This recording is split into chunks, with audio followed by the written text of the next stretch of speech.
Hello बच्चों, आज हम करेंगे क्लास 10th का है साइंस है। ठीक है, साइंस के अपने ऑब्जेक्टिव टाइप या वन लाइनर क्वेश्चन अपने करेंगे। क्वेश्चन में पहला क्या है, किस गैस में उपस्थित होने पर मैग्नीशियम रिबन का दहन हो जाता है। तो कौन सी गैस है वो, CO2। ठीक है, ऑक्सीजन गैस है जिसको मैग्नीशियम रिबन पे दहन करने पर कौन सी गैस निकलती है, ऑक्सीजन।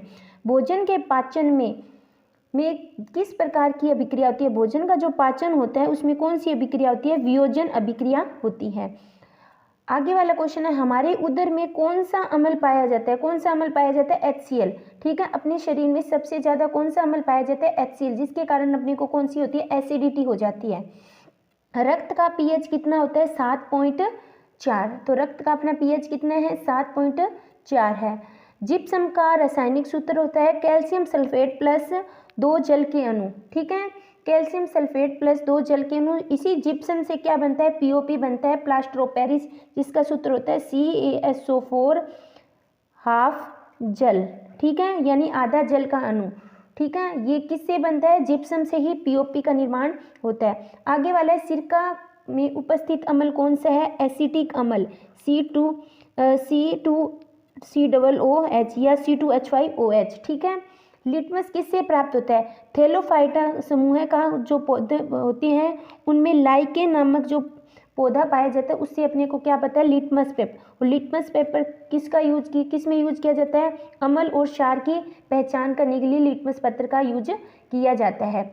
उसके बाद होता है अधात्विक ऑक्साइड किस प्रकार की प्रकृति होती है, अम्लीय प्रकृति। जितने भी अम्ल होते हैं वो अधात्विक ऑक्साइड होते हैं, और जो धात्विक ऑक्साइड होते हैं ना उनकी प्रकृति कौन सी होती है, क्षारीय। ठीक है, यानी धात्विक ऑक्साइड की प्रकृति कौन सी होती है, क्षारीय होती है। हमारे शरीर में कौन सा सबसे कठोर पदार्थ कौन सा है, दांतों में जो इनेमल पाया जाता है, ठीक है, जिससे दांत जुड़े होते हैं, वो सबसे कठोर पदार्थ होता है अपने शरीर का। तो इनेमल कौन सा होता है, कैल्शियम फॉस्फेट। ठीक है, कैल्शियम फॉस्फेट होता है, वो इनेमल है। बिना बुझा हुआ चूना कौन सा होता है, कैल्शियम ऑक्साइड। और बुझा हुआ चूना होता है CaOH की ट्वाइस, कैल्शियम हाइड्रोक्साइड होता है बुझा हुआ चूना। उसके बाद है, कौन सी ऐसी धातु होती है जो कमरे के ताप पर किस में पाई जाती है, द्रव अवस्था में, मरकरी।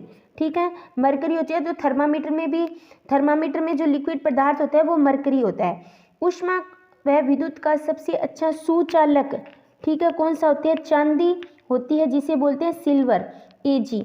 ठीक है, वो सबसे ज़्यादा क्या होते हैं, विद्युत और ऊष्मा दोनों की सबसे अधिक सुचालक होती है।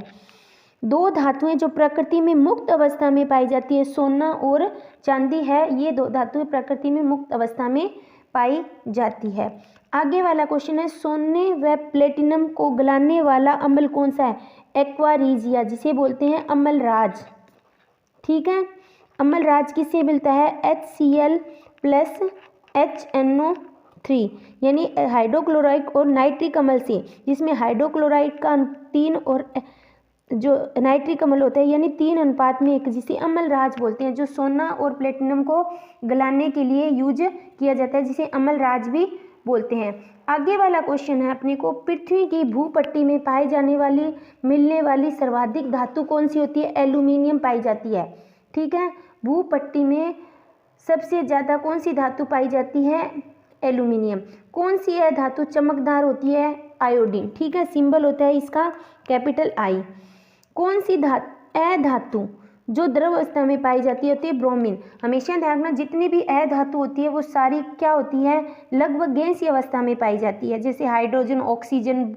ठीक है, लेकिन ब्रोमीन ऐसी अधातु होती है जो लिक्विड अवस्था में पाई जाती है।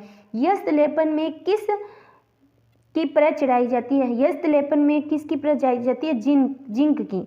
ठीक है, जो आसानी से संक्षारित नहीं हो सकती। अगर अपने यस्त जिंक की परत चढ़ाएंगे तो जिन पे जंग नहीं लगती। पित्तल किन दो धातुओं से मिलकर बनी होती है, तांबा प्लस जिंक। मैंने एक इसका शॉर्ट है जिसे अपने पिताजी यानी पित्तल तांबा प्लस जिंक से मिलकर बना है। इसी प्रकार कांसा किन दो धातुओं का मिश्रण है, इसका आंसर मुझे कमेंट बॉक्स में देना कि कांसा है किन दो धातुओं से मिलकर बना है। ये अपने 20 क्वेश्चन है। इसी तरह आगे वाली वीडियो में मैं साइंस के छोटे क्वेश्चन और लेके आऊँगी।